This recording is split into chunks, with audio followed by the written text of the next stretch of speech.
Putin News Now. A warning of escalation in Ukraine has been issued by Russian Ambassador Andrei Kelin. Russia has warned that if the West continues to ship weapons to Ukraine, the conflict could reach new heights. Russian ambassador to the UK Andrei Kelin recently told the BBC that despite Russia's enormous resources, the country has yet to act very seriously. His comments are made after over a year of fighting and abundant proof of Russian war crimes. In an interview with Laura Kuntzberg, he implied he took offense at questions about Russia's behavior. Mr. Kelin, in an interview with the BBC, expressed concern about a new dimension in the conflict. The ambassador argued Russia hasn't just started yet to act very seriously, by pointing out Russia is 16 times the size of Ukraine. We have a lot of tools at our disposal. It will take as long as NATO countries, especially the UK, are making efforts in escalation of war, he said, referring to the current military strategy.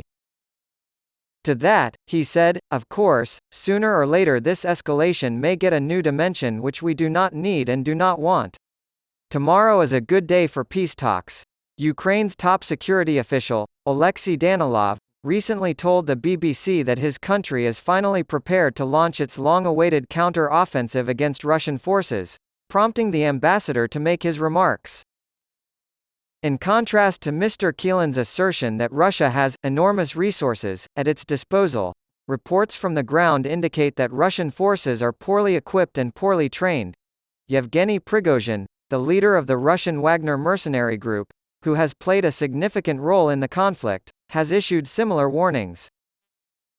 He used to be one of Vladimir Putin's biggest fans, but he's been openly critical of the regime as of late, saying things like, "We could lose Russia if the war continues without more funding."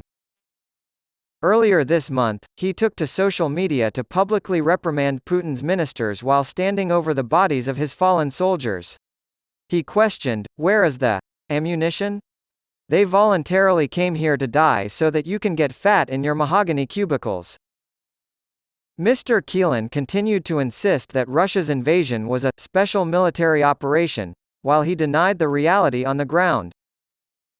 Mr. Kelin was speaking from his home, which featured a chandelier, gilt chairs, and white-gloved waiters serving coffee. He made an attempt to shift responsibility for the conflict to Ukraine.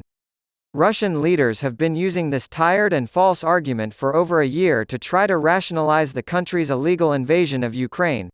Just like his ambassador, President Putin insists that Russia had no choice but to invade Ukraine in 2014 because a neo-Nazi regime had been installed there and was actively seeking to acquire nuclear weapons. The ambassador also fails to acknowledge the reality of the actions of Russian ground forces during the conflict. After being shown evidence of widespread crimes, torture, rape, and the forced deportation of children from a United Nations report, he responded by saying that Ukrainian forces had also committed crimes against civilians. There is some evidence that Ukrainian forces committed a handful of human rights violations. However, the scale, scope, and pervasiveness of Russian abuses are beyond dispute and well documented. The ambassador claimed to be offended in our interview when we suggested that Russia was simply lying about what had happened and the clear patterns of appalling abuse.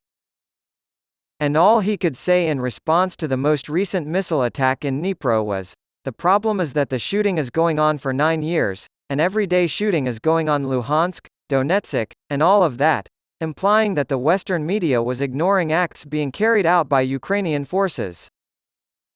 Many Russians are suffering, and the ambassador's comments that the war is not yet serious run counter to the experiences of many Ukrainians whose lives have been turned upside down by the war. However, the war could become even more serious as Ukraine prepares a counter-offensive and Russia shows no sign of retreat. Tomorrow morning at 9 o'clock Eastern Standard Time, you can catch our interview with Ambassador Kelin, in which we discuss the current state of the conflict, President Putin's response to criticism, his ability to justify war crimes, and the likelihood of a peaceful resolution. Health Secretary Steve Barclay joins us after a pivotal week for the National Health Service in which the Labour Party and the Conservative Party each unveiled their respective proposals.